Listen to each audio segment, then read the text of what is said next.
언젠가 어느 방송에서 차마 고도에 관한 다큐멘터리를 보았습니다. 마방이라고 불리는 상인들이 야크에 특산품을 싣고 윈난성에 가서 생필품과 바꾸어 돌아오는 과정을 다루고 있었습니다. 그런데 차마고도는 단순한 교역로만이 아니라 오체투지라는 방법으로 수행하는 순례자의 길이기도 했습니다. 이처럼 사람들은 나의 공로나 선행이 있어야만 구원받을 수 있다고 생각하는 경향이 있습니다. 하지만 성경은 구원이란 선행이나 공로가 아니라 전적으로 하나님께서 주시는 선물이라고 말씀합니다. 에베소서 2장 8절에서 이렇게 말씀하고 있습니다. 너희는 그 은혜에 의하여 믿음으로 말미암아 구원을 받았으니 이것은 너희에게서 난 것이 아니요 하나님의 선물이라. 사람은 아무리 노력해도 자기 스스로는 구원에 이를 수 없습니다. 구원은 하나님께서 전적으로 주시는 은혜요 선물입니다. 어느 이른 아침 인력시장이 열리는 장터에 허름한 차림의 품꾼들이 일자리를 구하려고 하나 둘씩 모여들었습니다. 그때 한 포도원 주인이 와서 한 데나리온의 품삯을 주기로 약속하고 일꾼들 며칠 농장으로 들여보냈습니다. 9시가 지날 무렵 품꾼들이 한창 일하고 있을 때 몇몇 사람이 다시 들어왔습니다. 그런데 어떻게 된 영문인지 12시, 오후 3시까지 계속해서 품꾼들이 들어왔습니다. 심지어 해가 다 저물어가는 오후 5시에 들어온 사람들도 있었습니다. 날이 저물자 모든 일과를 마치고 품삯을 받게 되었습니다. 오후 5시에 들어와서 딱 1시간 일한 사람들을 부르더니 하루 품삯에 해당하는 한 데나리온씩 주었습니다.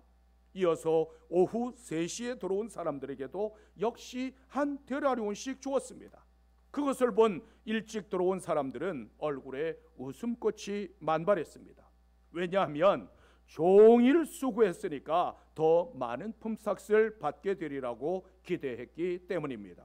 그런데 무슨 영문인지 똑같이 한 데나리온의 품삯을 받았습니다. 그러자 이 사람 저 사람이 섭섭하다며 주인을 원망했습니다. 이때 포도원 주인이 알 듯 모를 듯한 한마디를 남겼습니다.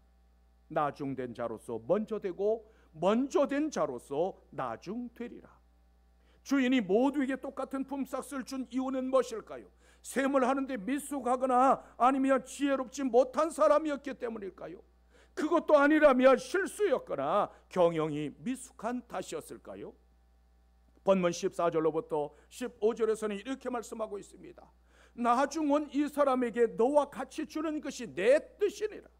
내 것을 가지고 내 뜻대로 할 것이 아니냐. 내가 선함으로 내가 악하게 버느냐.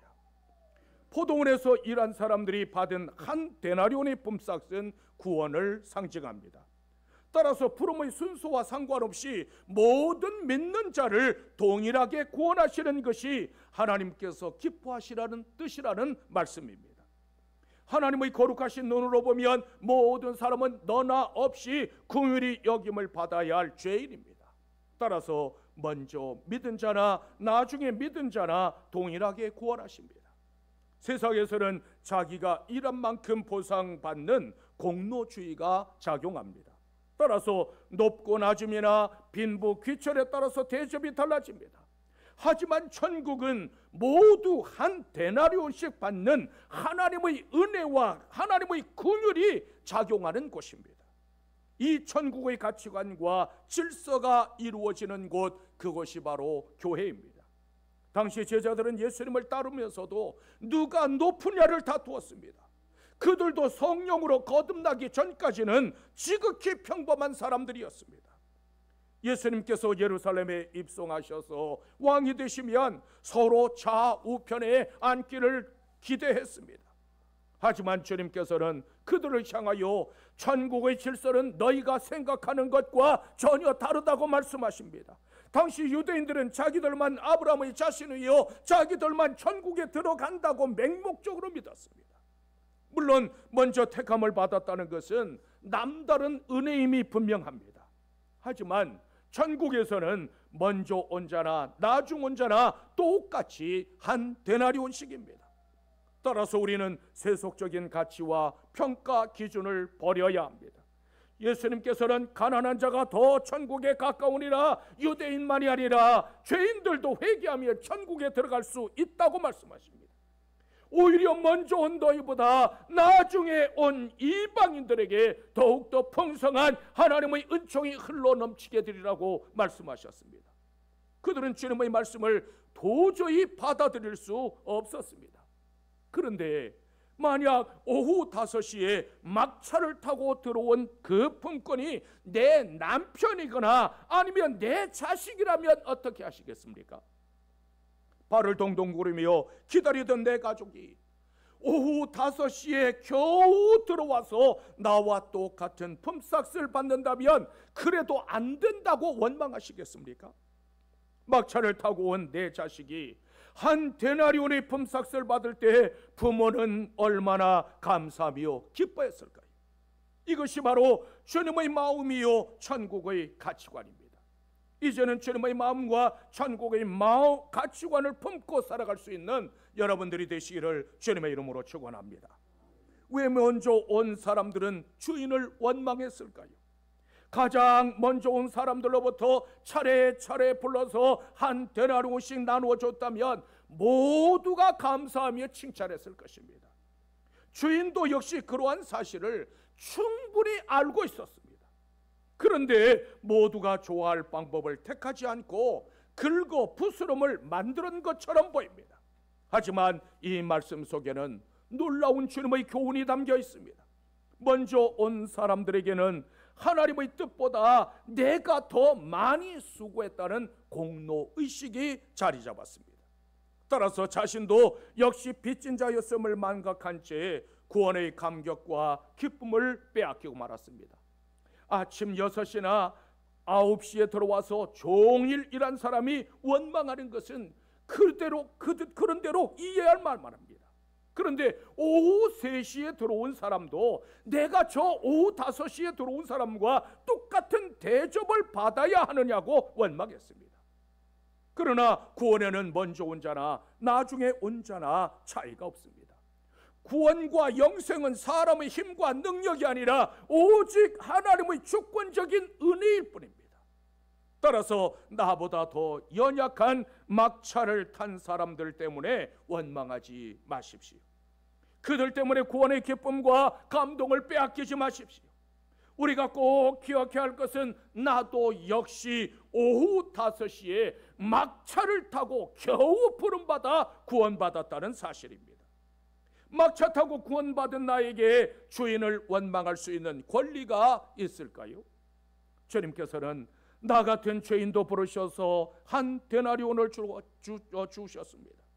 버림받아 마땅한 나도 하나님의 자녀로 삼아주셨고 하나님의 자녀된 권세를 주셨을 뿐만 아니라 하나님의 나라를 차지하게 하셨습니다. 교회는 바로 하나님의 나라를 하나님 나라 입성을 준비하는 곳입니다. 따라서 먼저 온 자의 권리가 있다면 어떤 것일까요?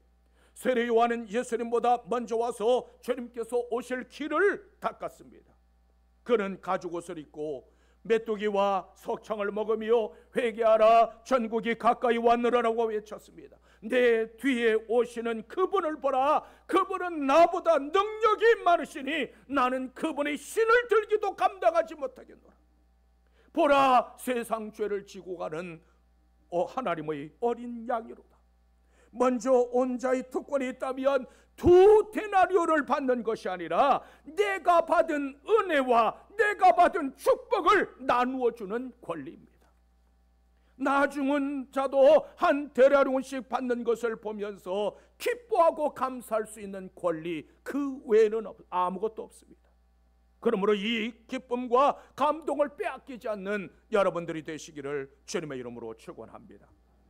어떻게 하면 구원의 기쁨과 감동을 빼앗기지 않을까요? 먼저 우리는 공로의식을 버려야 합니다. 본문 10절에서는 이렇게 말씀하고 있습니다. 먼저 온 자들이 와서 더 받을 줄 알았더니 한 데나리온씩을 받은지라. 포도원에 먼저 들어온 자들은 늦게 들어온 자들보다 당연히 더 많은 품삯을 받게 될 것이라고 믿어 의심하지 않았다는 뜻입니다. 그들은 우리가 먼저 와서 더 많이 일했으니까 당연히 더 받아야 한다는 공로의식에 사로잡혔습니다. 그런데 주인은 그들의 생각과 전혀 관계없이 처음 약속한 대로 한 데나리온씩을 주었습니다. 객관적으로 보면 12시간 일한 사람과 1시간 일한 사람의 품삯을 동일하게 주는 것은 부당하다고 볼 수 있습니다. 하지만 포도원 주인은 처음 약속한 대로 품삯을 주었기 때문에 전혀 잘못한 것이 없습니다. 모두에게 한 데나리온씩 주는 것은 주인의 주권에 속하는 문제입니다. 그러므로 주인의 행사가 불합리하다고 비난하거나 원망할 수 없습니다. 그렇다면 포도원에 먼저 온 자들의 잘못은 과연 무엇이었을까요? 그들의 결정적인 잘못은 하나님 앞에서 마땅히 무엇인가 받을 만한 자격이 있다고 생각한 공로의식이었습니다. 내가 무엇인가를 했다는 공로의식은 구원과 상급에서 멀어지게 만든다는 사실을 잊지 마십시오. 구원은 공로가 아니라 오직 하나님의 은혜요 선물입니다. 그러므로 자랑할 것도 없고 내세울 것도 없습니다. 내 공로가 인정받지 못했다는 섭섭함이 끝내 원망하는 마음이 되고 말았습니다. 따라서 내가 무엇인가를 했다는 공로의식을 버릴 뿐만 아니라 혹여라도 봉사와 섬김이 있다면 그 기록을 남기지 않는 여러분들이 되십시오. 누가복음 17장 10절에서는 이렇게 말씀하고 있습니다. 이와 같이 너희도 명령받은 것을 다 행한 후에 이르기를 우리는 무익한 종이라 우리가 하여야 할 일을 한 것뿐이라 할지니라. 주님께서는 어떤 공로를 세웠다 할지라도 나는 항상 무익한 종이라는 겸손한 마음을 지녀야 한다고 말씀하십니다. 무익하다는 말은 쓸모가 없거나 불필요하다는 의미가 아니라 주인의 명령대로 다 행했지만 나는 아무런 공로가 없다는 뜻입니다. 내가 교회에 남달리 충성했거나 어떤 큰 유익을 주었다고 생각할 때 찾아오는 무서운 유혹이 바로 공로주의입니다. 바리새인들은 우리가 먼저 택함을 받았고 우리가 먼저 일했다는 공로주의를 내세웠기 때문에 회개하지 못했습니다. 자신들도 역시 한 데나리온을 받았다는 사실을 인정하지 못했기 때문에 주님의 가르침과 사랑을 무시하고 대적하는 자들이 되고 말았습니다. 잠언 16장 18절에서는 이렇게 말씀하고 있습니다. 교만은 패만의 선봉이요 거만한 마음은 넘어짐의 앞잡이이니라. 교만과 거만은 패만과 넘어짐을 가져다 줄 뿐이라는 말씀입니다.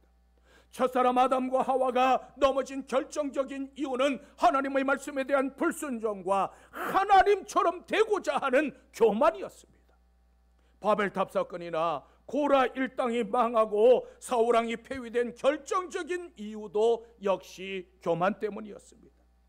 마태복음 7장 21절에서는 이렇게 말씀하고 있습니다. 나더러 주여 주여 하는 자마다 다 천국에 들어갈 것이 아니요 다만 하늘에 계신 내 아버지의 뜻대로 행하는 자라야 천국에 들어가리라.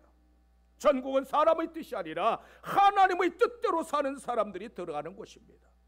우리가 주님께 드릴 수 있는 유일한 고백이 있다면 무엇일까요? 여러분들은 주님 앞에 무엇이라고 고백하고 싶으십니까? 주여 나는 무익한 종이로소이다. 주여 나를 불쌍히 여기소서. 이 한마디면 족하지 않을까요? 이 한마디가 여러분들의 고백이 되시기를 주님의 이름으로 축원합니다. 또한 우리는 비교의식을 버려야 합니다. 본문 11절로부터 12절에서는 이렇게 말씀하고 있습니다. 받은 후 집주인을 원망하여 이르되 나중에 온 사람들이 1시간밖에 일하지 아니하였거늘 그들을 종일 수고하며 더위를 견딘 우리와 같게 하였나이다. 먼저 온 사람들을 낙심하게 만든 원인이 무엇이었습니까? 그들이 만족하지 못하고 감사하지 못한 결정적인 이유는 다른 사람과 비교했기 때문입니다. 주인은 모든 품꾼에게 약속한 대로 품삯을 지불했습니다. 그런데 늦게 들어온 사람이 종일 일한 자신들과 똑같이 받았다는 이유로 원망했습니다. 먼저 와서 종일을 한 사람들의 오해는 나중은 자들과 비교해보니까 내가 덜 받았다고 하는 불공평 의식입니다. 그들은 아무리 한 데나리오씩 받기로 약속했지만 형평의 원리에 어긋난다고 생각했습니다. 우리는 종일 수고하며 더위를 견뎠고 저 사람은 딱 1시간밖에 일하지 않았습니다. 그런데 어떻게 우리에게 같은 품삯을 줄 수 있습니까? 같은 품삯을 주었다는 비교 의식이 그들을 불행하게 만들었습니다. 이처럼 하나님의 사랑과 긍휼에 기초하지 않으면 원망하게 됩니다. 어느 가정에 말씀꾸러기 자식이 하나 있었습니다. 부모는 그 자식을 볼 때마다 늘 근심하며 단식했습니다.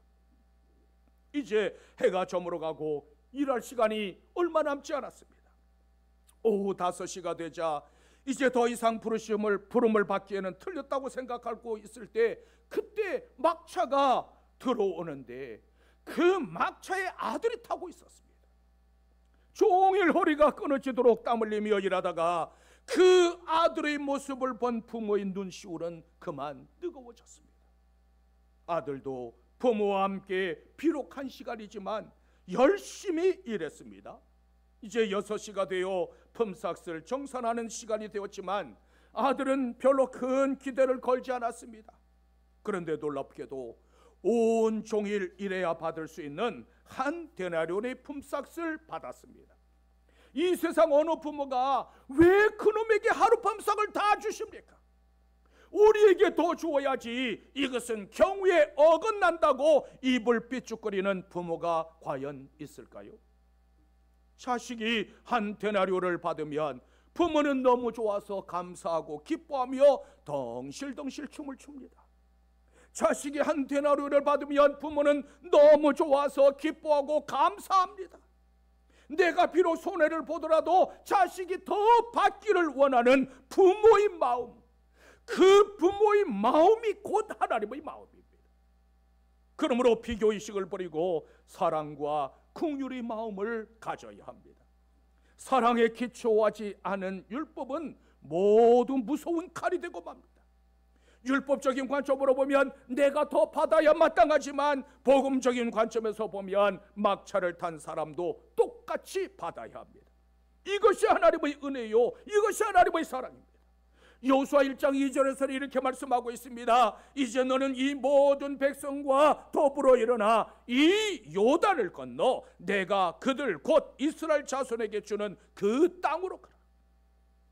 가나안은 여호수아만이 아니라 온 이스라엘 백성이 함께 들어가야만 했습니다. 우리는 나만 잘되고 나만 구원받겠다는 생각을 버리고 더불어 사는 지혜를 배워야 합니다. 복음은 비록 죄인이라 할지라도 회개하기만 하면 모두 한 데나리온씩 받는 것입니다. 먼저 온 품꾼들은 남들과 비교하다가 기쁨과 복음의 본질을 빼앗기고 말았습니다. 그러므로 이제는 비교급 인생을 살지 말고 언제나 최상급 인생을 살아갈 수 있는 여러분들이 되시기를 주님의 이름으로 축원합니다. 또한 우리는 채권자 의식을 버려야 합니다. 본문 13절에서는 이렇게 말씀하고 있습니다. 주인이 그 중에 한 사람에게 대답하여 이르되 친구여, 내가 네게 잘못한 것이 없느라 네가 나와 한 데나리온의 약속을 하지 아니하였느냐. 품삯으로 말미암아 불평하고 원망하는 사람들을 향한 포도원 주인의 답변입니다. 처음부터 포도원 주인이신 하나님은 우리의 채무자가 아닙니다. 우리에게 무엇인가 빚을 졌기 때문에 갚아주어야 할 뿐이 아니라 오히려 우리가 하나님 앞에 빚진 자들입니다. 이 사실을 깨달아야만 나중에 왔더라도 먼저 될 수 있고 먼저 왔더라도 은혜와 축복을 빼앗기지 않게 됩니다. 더구나 채권자 의식은 하나님의 은혜에 대한 감사를 빼앗아버리고 맙니다. 비록 늦게 포도원에 들어왔으나 좋은 품삯을 받으면 함께 즐거워하고 감사해야 마땅합니다. 왜냐하면 포도원 주인이 불러주지 않았더라면 먼저 온 자들이나 나중 온 사람들이나 품삯은 그냥 일할 기회조차 없었기 때문입니다. 마찬가지로 도저히 구원을 얻을 수 없었던 우리가 하나님의 은혜로 구원받았습니다. 하나님께서는 우리를 구원하시려고 독생자를 세상에 보내사 십자가에 매달았습니다. 주님께서는 우리의 죄를 속량하시려고 온몸에 피투성이가 되셨고 온갖 멸시와 조롱을 다 당하셨습니다. 그런데 어떻게 그 은혜에 감사하지 않을 수 있겠습니까? 우리에게 주님을 기쁘시게 할 수 있는 말이 있다면 무엇일까요? 두말할 필요도 없이 주님 감사합니다, 이 한마디면 족하지 않을까요? 고로새서 3장 15절에서는 이렇게 말씀하고 있습니다. 그리스도의 평강이 너희 마음을 주장하게 하라. 너희는 평강을 위하여 한 몸으로 부르심을 받았나니 너희는 또한 감사하는 자가 되라. 받은 은혜에 감사하는 것은 그렇게 어려운 일이 아닙니다. 은혜로 여길 수 있는 마음만 있으면 얼마든지 감사할 수 있습니다. 그러므로 구원의 약속과 천국의 소망이 있다는 이 사실을 기억하고 감사할 수 있는 여러분들이 되십시오. 당시 품꾼들은 낮은 계층의 사람들로 하루 벌어서 하루 먹고 사는 사람들이었습니다. 주인이 고용해 주지 않으면 처자식과 함께 굶을 수밖에 없는 딱한 사람들입니다. 그런데 주인의 은혜로 품삯을 받아 온 가족이 둘러앉아서 배불리 한 끼를 먹고 마시게 되었다면 감사해야 하지 않을까요? 먼저 온 사람들도 처음부터 원망하려고 포도원에 들어간 것은 아닙니다. 처음에는 주인의 손을 붙들고 은혜에 감사했지만 나중에 온 사람들을 보고 그만 채권자 의식에 사로잡혔습니다. 혹시 이 먼저 온 사람들처럼 구원받은 그날의 기쁨과 감사와 눈물을 잃어버리지는 않으셨습니까? 기쁨이 변하여서 원망으로 끝나버리지는 않았습니까? 주님을 만났을 때 그 첫사랑의 감동을 빼앗겼을 뿐만 아니라 뜨거운 마음도 열정도 모두 식어버리지는 않았습니까? 일할 수 있는 시간이 1시간밖에 남지 않았는데 일꾼들을 데려다가 일을 시킨들 얼마나 많은 이득을 볼 수 있었겠습니까? 다만 주님께서는 포도원에서 일할 때 내 마음속에 기쁨과 감동이 있었느냐를 묻고 있습니다. 우리가 일할 때 감사와 기쁨을 잊어버리면 율법과 의무만 남게 됩니다. 주님께서는 자신을 십자가에 내어주실 때 우리에게 아무것도 요구하지 않았었습니다. 따라서 나를 불러 일꾼으로 삼으신 주인의 은혜에 감사하고 보답하는 삶을 살아갈 수 있는 여러분들이 되십시오. 감사는 구속의 은혜를 아는 데서부터 시작되어지고 믿음으로 완성되어집니다. 막차 탄 사람에게도 은혜를 베푸시는 우리 주님의 은혜와 사랑에 깊이 감사할 수 있는 여러분들이 되시기를 주님의 이름으로 축원합니다. 포도원은 온 가족이 함께 기쁨을 누리며 하나님 나라의 가치관으로 살아가는 곳입니다. 우리는 그리스도 안에서 새로운 피조물이 되었습니다. 그리스도 안에 있는 사람은 더 이상 세속적인 가치관의 지배를 받지 않습니다. 세상은 일한 만큼 보상받는 공로주의 원리가 적용되는 곳입니다. 따라서 일한 시간만큼 보상을 하기에 1시간 일한 사람과 종일 일한 사람의 품삯이 같을 수 없습니다. 더구나 같은 시간 일을 해도 그 사람의 역량이나 주의에 따라서 각각 다른 보수를 받습니다.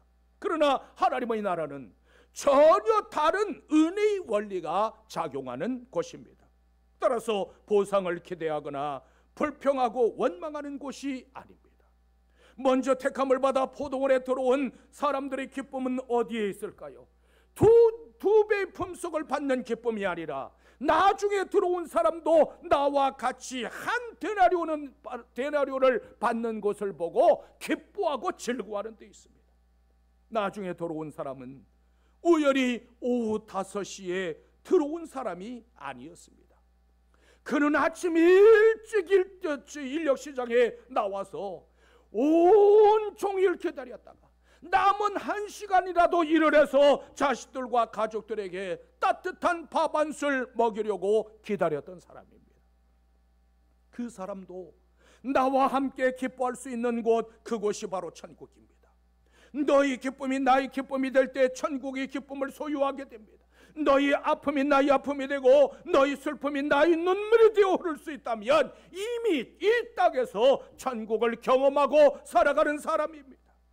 뒤늦게 들어온 사람이 나와 똑같은 한 데나리오를 받을 때 기뻐하고 즐거울 수 있다면 이미 이 땅에서 천국을 이루고 살아가는 사람입니다. 약한 자도 쓰임받고 못난 자도 사랑받고 천한 자도 높임받을 수 있는 그곳이 바로 하나님의 나라입니다.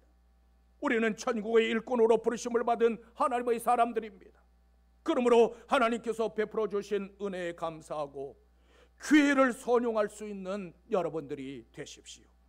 하늘의 가치관과 하늘의 소망을 품고 살아가는 여러분들이 되시기를 주님의 이름으로 축원합니다.